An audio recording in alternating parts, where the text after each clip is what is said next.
आडवं कोण आलं? राजा आला. आडवा आला तुम्ही. म्हणून तुकोबाराय म्हटले, अहंकार गेला तुका म्हणे देव झाला. अहंकार असू दे, जगाला माहिती आहे तुम्ही कोण आहात, मग का तो अहंकार? आता सॅम बहादूर नावाचा चित्रपट आला होता, तुम्ही पाहिला की नाही माहित नाही मला. सर माणेकशॉ यांच्या आयुष्यावरती त्यांनी फील्ड मार्शल म्हणून काम केलं. त्या चित्रपटातला एक सीन आहे, एक ज्युनियर ऑफिसर नजर चुकीनं सिनियरला सॅल्यूट करत नाही आणि म्हणून सिनियर ऑफिसर त्या ज्युनियरला शिक्षा करतात.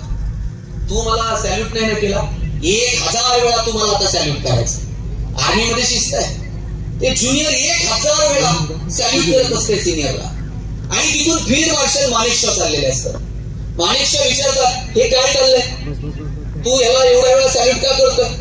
तेव्हा ते सिनियर ऑफिसर सांगतात, याने मला सॅल्यूट केला नाही म्हणून मी त्याला पनिशमेंट दिली आहे, याने मला 1000 वेळा सॅल्यूट करायचा. नीट आहे का? फील्ड मार्शल माणेकशॉ म्हणतात, आर्मी शिस्तीशिवाय चालत नाही. तुम्ही दिलेली शिक्षा एकदम योग्य आहे, यानं तुम्हाला 1000 वेळा सॅल्यूट केलाच पाहिजे. पण आर्मीचा दुसरा पण एक नियम आहे. म्हणले काय?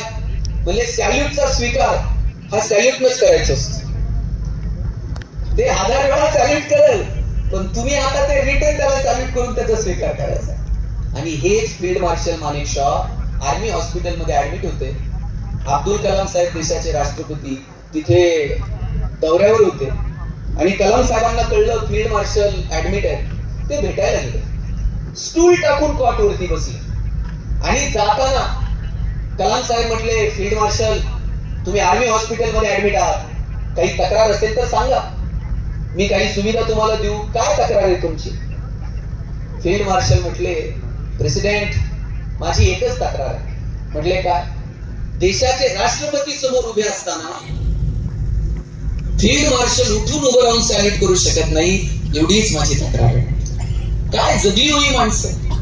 लक्षात घ्या, सांगायचं नसतंय लोकांना आम्ही कोण आहोत, लोकांना कळतं, फक्त तो अहंकार आपल्यामध्ये असू नये. बोलण्यामध्ये प्रेम असावं, वात्सल्य असावं. जोपर्यंत हृदयात वात्सल्य आहे तोपर्यंत आम्ही माणसं आहोत. फार आवेशात बोललं, फार मोठमोठी भाषणं केली म्हणजेच आमच्या भावना लोकांपर्यंत पोहोचतात असं नाही.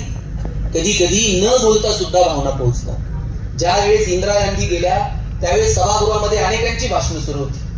कुणी म्हटलं इंदिरा गांधी गेल्या, भारताचे पंतप्रधान गेल्या, काँग्रेस पक्षाचं नेतृत्व हरवलं, भारतातल्या स्त्रियांचं नेतृत्व हरवलं. त्यावेळेस मधु दंडवते भाषणाला उभे राहिले आणि मधु दंडवते म्हणाले, इंदिराजी गेल्या, भारताच्या पंतप्रधान गेल्या, भारतातल्या स्त्रियांचं नेतृत्व गेलं, पक्षाचं नेतृत्व हरपलं. इंदिराजींच्या निधनानंतर लगेचच भारताला नवीन पंतप्रधान मिळतील, पक्षाला नेतृत्व मिळेल, स्त्रियांना नवीन नेतृत्व मिळेल. फक्त एक गोष्ट परत कधीच मिळणार नाही आणि ती म्हणजे राजीव गांधींना त्यांची आई परत कधीच मिळणार नाही. सगळं सभागृह स्तब्ध झालं. राजीव गांधी उठून समोर आले, मधु दंडवतेचा हात हातात घेतला आणि एकही शब्द. अण्णा हजारे राळेगण मध्ये शांत बसले तरी त्यांचा आवाज मुंबईपर्यंत जात होता.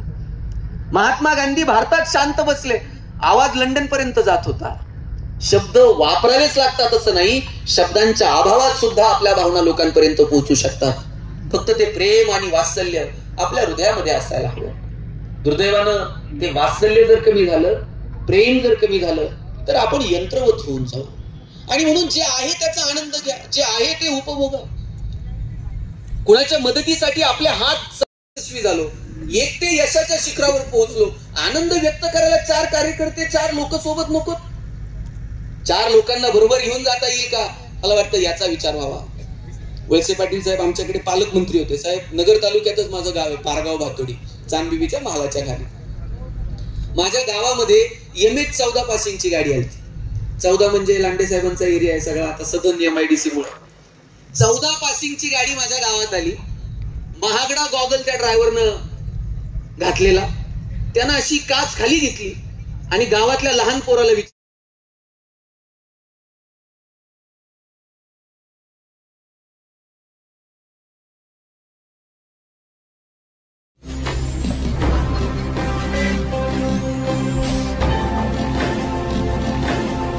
ताज्या घडामोडी आणि नवनवीन माहिती मिळवण्यासाठी समाज दर्पण या YouTube चॅनलला सबस्क्राइब करा आणि बेल आयकॉनवर क्लिक करा.